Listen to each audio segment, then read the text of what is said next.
रेत का अवैध उत्खनन या रेत का अवैध परिवहन, क्या वाकई में सरकार इस पर अंकुश लगाने की मंशा रखती है? क्या वाकई में इसे रोकने का प्रयास किया जा रहा है, या फिर जो सालों से चलता आ रहा है, एक तरह से एक कोई आदेश जारी कर देना और फिर भूल जाना, 2 4 5 दिन के लिए कहीं कसावट कर देना और फिर भूल जाना। इसके बाद जो माफिया है रेत के, वो अपना निरंतर काम करते आ रहे हैं। फिलहाल जो सरकार ने नियम जारी किए हैं, निर्देश जारी किए हैं, वह आपको बताते हैं। अब सरकार की मंशा क्या है वो सरकार जाने। अवैध उत्खनन पर रोक लगेगी या नहीं, सरकार रोक लगा पाएगी या नहीं, यह सरकार जाने। लेकिन 15 20 सालों से जो मैं देख रहा हूं, ऐसा कभी नहीं हुआ कि रेत का अवैध उत्खनन या रेत का अवैध कारोबार या रेत का अवैध परिवहन रुक गया हो। फिलहाल जिन क्षेत्रों में रेत खनिज उपलब्ध है और उन्हें अब तक खदान के रूप में घोषित नहीं किया गया है, ऐसे सभी क्षेत्रों को 15 जुलाई 2024 तक खदान घोषित किए जाने के निर्देश सभी कमिश्नर कलेक्टर को दे दिए गए हैं। मैं बात कर रहा हूं मध्य प्रदेश की। यह जो निर्देश प्राप्त हुए हैं वह मध्य प्रदेश में को प्राप्त हुए हैं और मध्य प्रदेश के प्रमुख सचिव खनिज निकुंज श्रीवास्तव ने गत दिवस वीडियो कॉन्फ्रेंसिंग के माध्यम से सभी कमिश्नर कलेक्टर्स को इस संबंध में निर्देश दिए। प्रमुख सचिव ने कहा कि मुख्यमंत्री डॉक्टर मोहन यादव के निर्देश पर अवैध उत्खनन और परिवहन पर नियंत्रण करने के निर्देश दिए गए हैं। श्रीवास्तव ने कहा कि कलेक्टर्स को अवैध उत्खनन एवं परिवहन का पर प्रभावी रोकथाम के भी निर्देश उनको प्राप्त हो गए हैं। पानी के भीतर भी किसी भी प्रकार के उत्खनन को सख्ती से रोका जाए, ऐसा भी सभी कलेक्टर्स और कमिश्नर को बोल दिया गया है।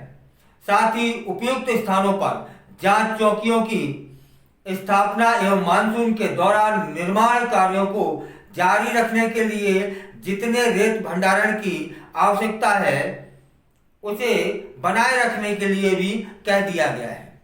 श्रीवास्तव ने यह भी बताया कि खनिज साधन विभाग द्वारा अवैध उत्खनन एवं भंडारण की रोकथाम के लिए खनन निगरानी प्रणाली विकसित की जा रही है। इस प्रणाली के अंतर्गत खदानों को जियो टैग कर सैटेलाइट इमेजेस एवं रिमोट सेटिंग टेक्नोलॉजी की सहायता से प्रदेश में हो रहे अवैध उत्खनन एवं भंडारण पर निगरानी रखी जाएगी। बड़ी बात है भाई, लेकिन कितनी कारगर होगी या तो समय बताएगा। फिलहाल बताया यह कि प्रणाली खाद्यान्न के क्षेत्र के बाहर हो रहे अवैध उत्खनन का पता लगाने में यह सक्षम होगी जो ये प्रणाली लागू करेंगे वह। और प्रमुख सचिव ने यह भी कहा कि खनन निगरानी प्रणाली के अंतर्गत एक निश्चित समय अंतराल पर सतत रूप से प्राप्त सैटेलाइट इमेजेस का विश्लेषण कर सिस्टम द्वारा राज्य एवं जिला प्रशासन को अलर्ट भेज दिया जाएगा। क्षेत्रीय अमले द्वारा मोबाइल ऐप के माध्यम से परीक्षण निरीक्षण कर रिपोर्ट पोर्टल मोबाइल ऐप पर दर्ज कर प्रकरण को पंजीकृत किया जाएगा। उन्होंने कहा कि आवश्यकता पड़ने पर खदान या उसके बाहर ड्रोन सर्वे कर वास्तविक उत्खनन मात्रा का पता लगाकर दोषियों पर कार्रवाई कर अर्थदंड आरोपित किया जाएगा। यह प्रणाली Madhya Pradesh state electronics development corporation limited द्वारा विकसित की जा रही है और यह प्रणाली पूरे प्रदेश में सितंबर 2024 तक प्रभावी रूप से लागू कर दी जाएगी। मतलब जहां जहां अवैध उत्खनन अवैध परिवहन हो रहा है, अब सैटेलाइट से जो फोटो आएंगे सैटेलाइट से जो वीडियो आएंगे उस पर सरकार निगरानी रखेगी, उन्हें देखेगी और उस आधार पर जिस जिले में, जिस स्थान पर या अवैध परिवहन, अवैध उत्खनन हो रहा होगा, वहाँ के कलेक्टर्स या खनिज विभाग के जो अधिकारी हैं उन्हें सूचना दे दी जाएगी, जिस पर स्थानीय प्रशासन शिकंजा कसेगा, अवैध परिवहन को, अवैध उत्खनन को रोकने का प्रयास करेगा। अब रुकेगा कि नहीं यह तो भविष्य तय करेगा, क्योंकि अभी तक जितनी प्रणालियां लागू की गई वह कामयाब नहीं हुई। ग्वालियर चंबल संभाग अवैध उत्खनन, अवैध परिवहन के लिए बड़ा कुख्यात है, आज तक तो नहीं रुका। अब यह प्रणाली रोक लेगी, यह देखने वाली बात होगी। फिलहाल ऐसा लग रहा है कि सरकार अवैध कारोबारियों पर, जो रेत का अवैध कारोबार करते हैं, और माफियाओं पर शिकंजा कसने का मन बना चुकी है।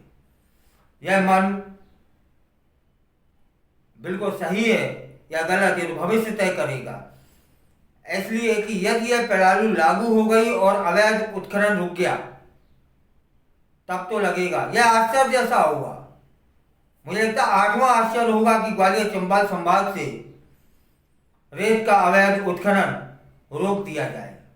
माफियों को, जो है माफिया लोग इस क्षेत्र में काम करने वाले, वो घर बैठ जाए, ऐसा कम समझ में आ रहा है। फिलहाल देखते हैं कि सितंबर 2024 ज़्यादा दूर नहीं, इस सिस्टम को लागू होने के बाद परिणाम क्या हासिल होते हैं।